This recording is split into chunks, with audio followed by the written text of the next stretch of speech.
અમે તમારા બંધનમાં છે, માટે તમે જે કરો એ અમારે સાંભળી લેવાનું, ખોટું હોય તો એ માની લેવાનું, ચોખ્ખું દેખાતું હોય બરાબર અને બરાબર ના હોય તો એ પક્ષમાં છીએ એટલે આપણે માનીએ, એને નબળાઈ નહીં માનતા.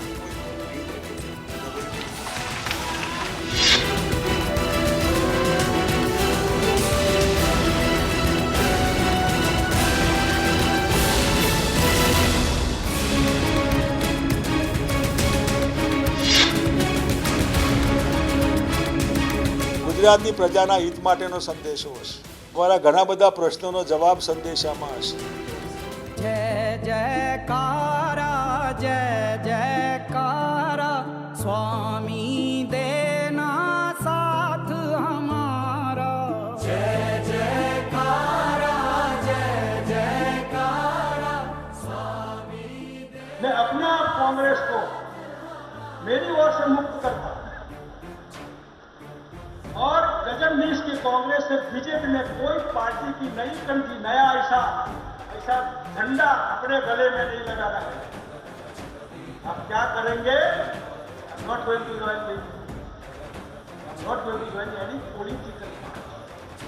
और ये जो मामला है इसमें मैं इतना कहूंगा कि जो आने वाले दिनों में मैं as a leader opposition I am going to resign today. मैं विपक्ष की नेतागिरी से मैडम गांधी को रेजिग्नेशन देगा.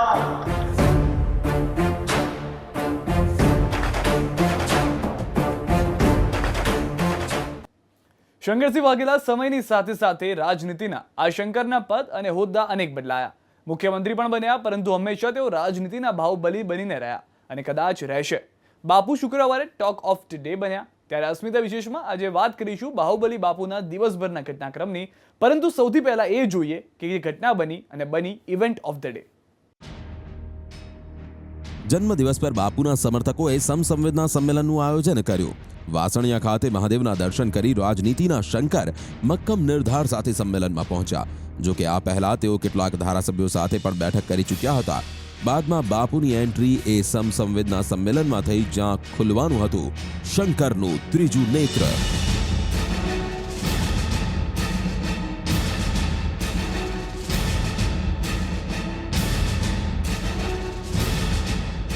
વર્ષગાંઠ પર બાપુના શબ્દો સાંભળવા ગીચોગીચ ભરેલો ગાંધીનગર ટાઉન હોલ રાજનીતિમાં બાપુના કદની પ્રતીતિ છે. હજારો સમર્થકોની હાજરીમાં બાપુનું શાનદાર સ્વાગત કરાયું. બાપુના સંમેલનમાં એનસીપીના ધારાસભ્યોની સાથે કોંગ્રેસના એવા ધારાસભ્યો પણ જોડાયા જેઓ પક્ષના આદેશની વિરુદ્ધ પહોંચ્યા હતા. સમસંવેદના સંમેલનનો શુભારંભ જોઈને સ્પષ્ટ જણાવ્યું કે બાપુએ તલવાર ખેંચવાના ઈરાદા સાથે જ ઘરેથી પ્રસ્થાન કર્યું છે. बड़ी असी विनाशकारी विपरीत बुद्धि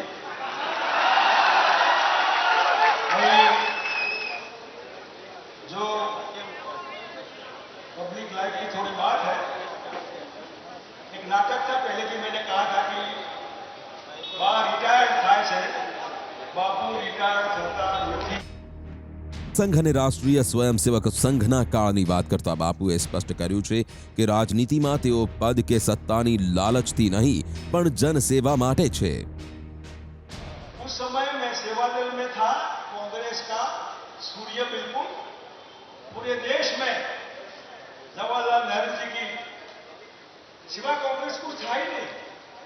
अगर हमको पावर चाहिए तो हम उस समय कांग्रेस में रहते थे, क्या रह सकते. और यहां प्री कंडीशन थी, आपको पूरा समय देकर पॉलिटिकल पार्टी यानी कि जनसंघ में काम करना है तो आपको एमएलए एमपी की चक्कर में नहीं पड़ना है, एमएलए एमपी नहीं बनना है. No political ambition for power orientation. मेरी बात समझिए, जो आदमी समझकर एमएलए नहीं बनना है, एमपी नहीं बनना है, वो इस पॉलिटिकल पार्टी को पसंद करता है. पब्लिक लाइफ वो लोग कहते हैं कि हम पावर के लिए हैं. पावर तो सामने से छोड़ने वाले हैं. एमपी एमएलए मुख्यमंत्री बनाने वाले हैं.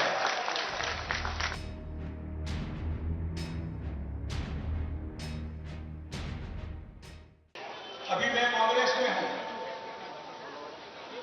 लेकिन पार्टी ने हमको निकाल दिया 24 घंटे पहले. पता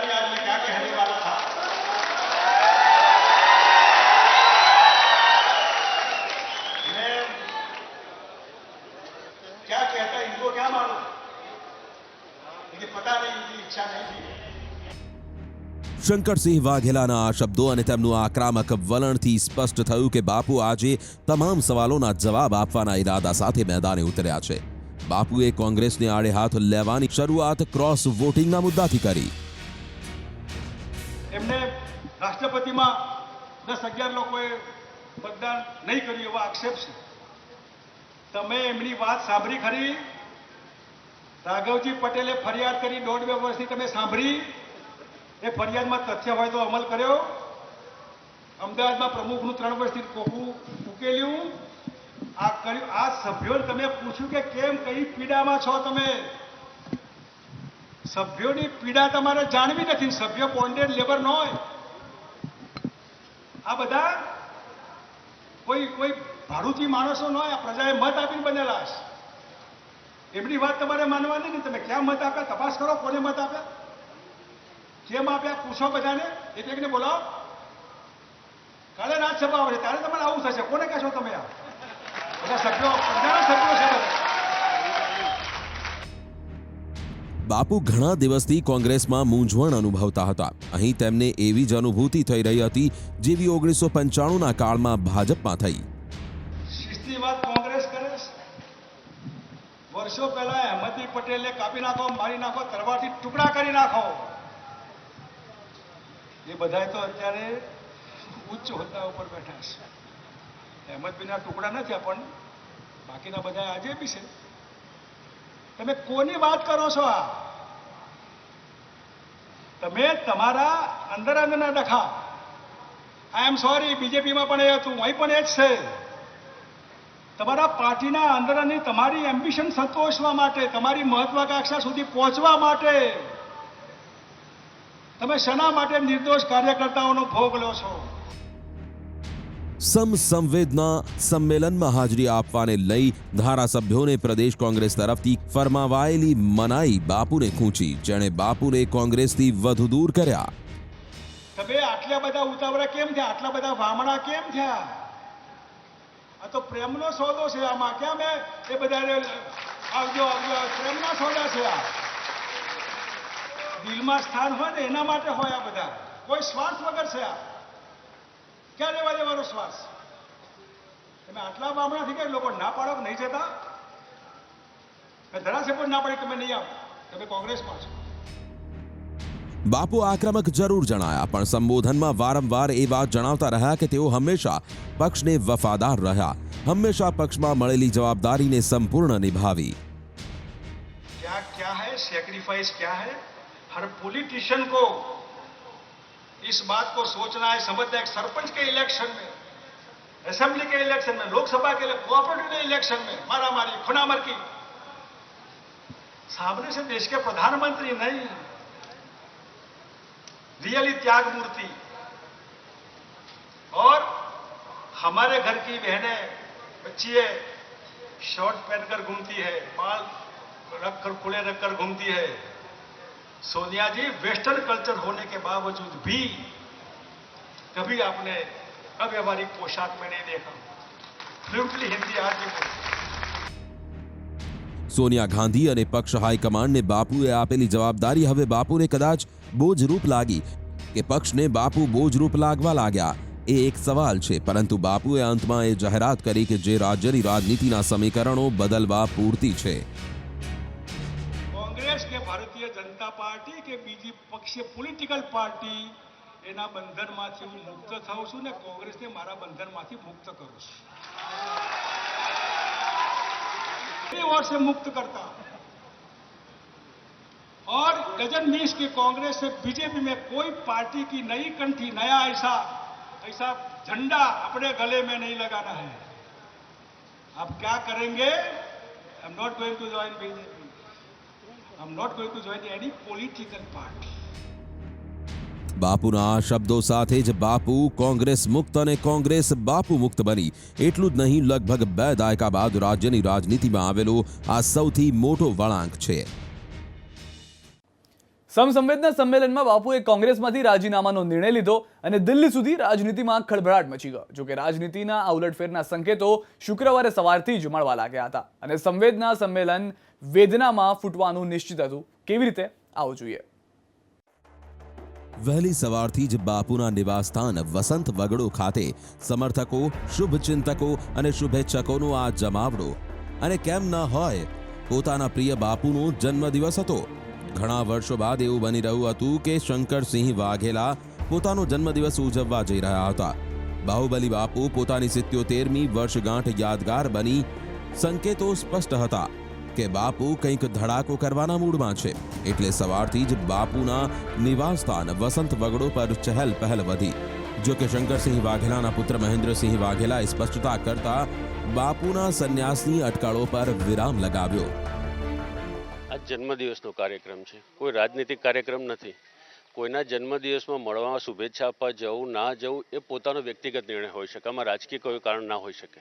હું એટલું વાત ચોક્કસ કહી તમારા બધાની સમક્ષ કે બાપુ ક્યારેય રિટાયર ના થાય. બાપુ રિટાયર થવાનો પ્રશ્ન જ નથી હોતો, પરંતુ ચોક્કસ 50 વર્ષના રાજકીય અનુભવોનો પ્રજાજોગ સંદેશો આપવા માટેનો આ જન્મદિવસનો એમનો કાર્યક્રમ છે. ચોક્કસ સક્રિય રહેવાના છે. મેં કીધું એમ ક્યારેય, આજે નહીં, ક્યારેય રિટાયર નહીં થાય બાપુ. સવારે 10:30 વાગે કાર્યકરો, સમર્થકો, શુભચિંતકો જેમની પ્રતીક્ષામાં હતા એ બાપુ બહાર આવ્યા અને દૂર દૂરથી પહોંચેલા પોતાના સમર્થકોનું અભિવાદન સ્વીકાર્યું. પોતાના પ્રત્યેના શુભેચ્છકોના સ્નેહને બાપુએ વધાવ્યો. સક્રિય રાજનીતિમાં રહેશો, જે રીતના ચર્ચા છે કે બાપુ રિટાયર થાય છે, આપ શું કહેશો? અરે બા રિટાયર થાય, બાપુ નથી થતા કોઈ દાડો રિટાયર. જન્મદિવસની શુભ સવારે શંકરસિંહનું આ નિવેદન સ્પષ્ટ સંકેતો આપી રહ્યું હતું કે બાપુ કોઈ પણ પક્ષમાં રહે, પણ બાપુ રાજકીય કારકિર્દીનો સૂર્ય ચળકતો રાખવાના પક્ષમાં છે. માત્ર ગુજરાત જ નહીં, દેશભરના મીડિયા અને રાજકીય હસ્તીઓની નજર બાપુ પર હતી. દિવસ જેમ જેમ આગળ વધી રહ્યો હતો તેમ તેમ બાપુ શું કરશે અથવા તો શું કરવાના છે તેને લઈને વધુ ને વધુ સ્પષ્ટ થતું જોવા મળી રહ્યું હતું. વાસણિયા ખાતે વૈજનાથ મહાદેવ સામે હાથ જોડીને ઉભેલા શંકરસિંહ શું પ્રાર્થના કરી રહ્યા હશે? દેવાધિદેવ શંકરના દરબારમાં રાજનીતિના આ શંકર પોતાની કઈ મનોકામના પૂર્ણ કરવા આજીજી કરતા હશે? એવું અનેકવાર બન્યું છે કે બાપુ વાસણિયા ખાતે મહાદેવના દર્શન કરવા પહોંચે છે, પરંતુ આ દ્રશ્યો જોઈને આજે આવા સવાલ ઉઠવા સ્વાભાવિક હતા. हम महादेव जी से कुछ नहीं मांगते हैं, इतना ही मांगते हैं सबके ऊपर आपका प्रेम सद्भाव रहे, आशीर्वाद रहे, ये प्रार्थना करते हैं. खुद के लिए नहीं, खुद के लिए कभी नहीं मांगा. પક્ષ વિરોધી પ્રવૃત્તિઓના નામે પ્રદેશ કોંગ્રેસે આપેલી ચીમકી સામે બાપુએ આક્રમકતાથી જવાબ આપી ખુલ્લા જંગની શરૂઆત કરી. कोर कमेटी की ओर से कल ये कहा गया है कि आपने पहले 24 तारीख को जो पार्टी खिलाफ जो बयान दिए थे वो आपकी वरिष्ठता को देखते हुए कार्रवाई नहीं की थी, लेकिन अब दोबारा वो गलती नहीं करेंगे. अब कब करने दीजिए इनको, लेट देम डू, मैं कार्रवाई करूंगा, डोंट वरी. બાપુએ વાસણિયા મહાદેવના દર્શન કર્યા તો આ તરફ ગાંધીનગર ટાઉન હોલ ખાતે તેમના સમર્થકો બાપુની કાગડોળે રાહ જોવા લાગ્યા. વસંત વગડોથી શંકરસિંહ વાઘેલા સીધા જ સમસંવેદના સંમેલનમાં જવા નીકળ્યા, પણ રસ્તામાં બાપુએ ખેલ્યો બીજો એક દાવ. એમએલએ ક્વાર્ટરમાં રોકાયેલા રાઘવજી પટેલ, ધર્મેન્દ્રસિંહ જાડેજા સહિતના ધારાસભ્યો સાથે બાપુએ મુલાકાત કરી. આ એ ધારાસભ્યો છે કે જેઓ છેલ્લા કેટલાક દિવસોમાં ખુલીને પક્ષની સામે અને બાપુની સાથે જોવા મળ્યા. બાપુને આશા હતી કે મારી વાત હાઈકમાન્ડ સાંભળશે, એટલા માટે બાપુ પ્રયત્નો કરતા હતા, પણ બાપુને પણ વહેલા મોડું સમજાયું લાગે છે કે હવે આ તલમાંથી તેલ નીકળે એમ નથી, અને એટલા માટે તેઓ આ જન્મદિવસ નિમિત્તે કોઈ જાહેરાત કરે તો નવાય નહીં. હાઈ અને કમાન્ડ આ બે શબ્દો કોંગ્રેસ માટે અલગ પડી ગયા છે. કોંગ્રેસમાં અમુક લોકો હાઈ હોઈ શકે, પણ કોઈ પણ વ્યક્તિનો કમાન્ડ અત્યારે કોંગ્રેસમાં હોય એવું મને લાગતું નથી. ધારાસભ્યો સાથે બેઠક કર્યા બાદ બગાવતના સુર વધુ તેજ બન્યા, જે સમસંવેદના સંમેલનમાં ખુલીને સામે આવ્યા. આ તરફ એનસીપી પણ ગેલમાં આવી ગઈ અને ખુલીને બાપુનું સમર્થન કર્યું. અધ્યક્ષ શરદ પવાર સાથે, પ્રફુલ્લ પટેલ સાથે ખાસ મિત્રતા છે, અવારનવાર મળતા હોય છે. આવતા દિવસોમાં બેઠકે થશે અને બેઠક થયા પછી શું વાત થશે એના પર નિર્ણય અમારા પક્ષના નેતાઓ અને બાપુ લેશે. દિવસનો આ એ સમય હતો જ્યારે સંમેલનમાં સંબોધન કર્યા પહેલા જ બાપુ ટ્વિટર બાયોમાં પોતાનો હોદ્દો વિધાનસભાના વિપક્ષના નેતામાંથી બદલીને માત્ર પૂર્વ સીએમ કરી નાખ્યો. આખરે બાપુ બાહુબલી કેમ કહેવાયા છે? ચાર દાયકા સુધી રાજ્યની રાજનીતિમાં બાપુનું કદ શું છે તે બાપુના રાજીનામાની જાહેરાત બાદ વિવિધ પક્ષોએ આપેલા નિવેદનો પરથી સમજી શકાય છે.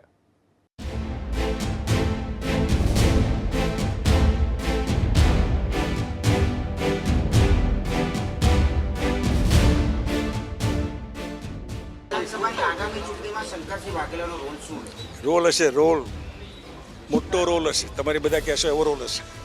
પક્ષના નામે ગળા ટૂંપો મંજૂર નહીં હોવાનું જણાવી શંકરસિંહે તાંડવ રૂપી જે ભાષણ કર્યું તેને વિધાનસભા ચૂંટણી પહેલા રાજકીય વમળો તેજ કર્યા. રાજકારણમાં આટલા મોટા કદના નેતાએ જે રીતે ધમાકો કર્યો છે તેના પડઘા છેક દિલ્હી સુધી પડ્યા. પ્રદેશ કોંગ્રેસે પણ પક્ષમાંથી હાંકી કાઢવાના બાપુના આરોપોને નકાર્યા. श्री शंकर सिंह वघेला का एक बुजुर्ग के तौर पर और एक वरिष्ठ नेता के तौर पर हम सब सम्मान करते हैं. श्री शंकर सिंह वघेला को उचित सम्मान कांग्रेस पार्टी ने दिया.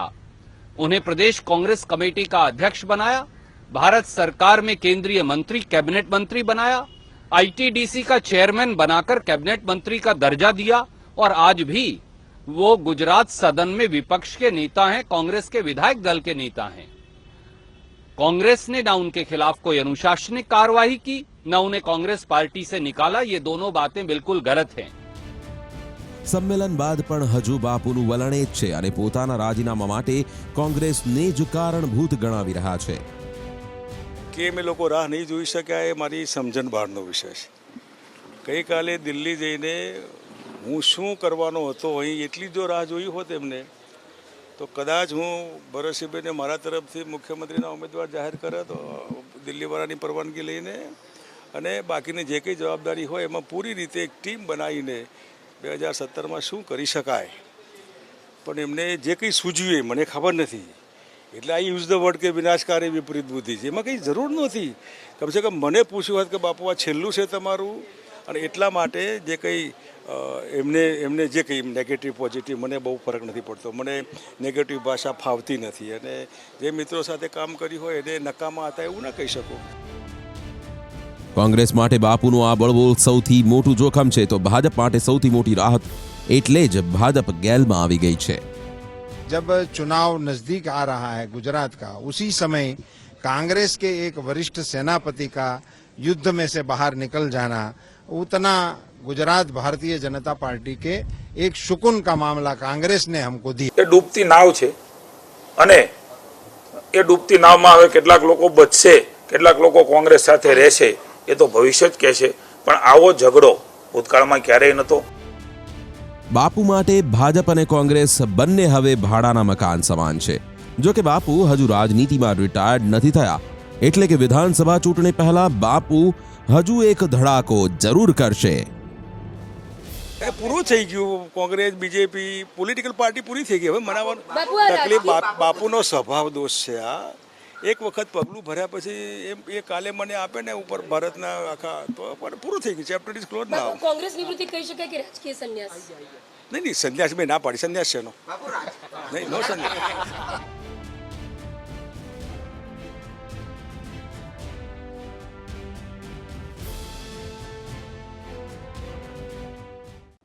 અસ્મિતા વિશેષમાં અત્યારે બસ આટલું જ. મહત્વની તમામ ખબરો માટે આપ જોતા રહો એબીપી અસ્મિતા.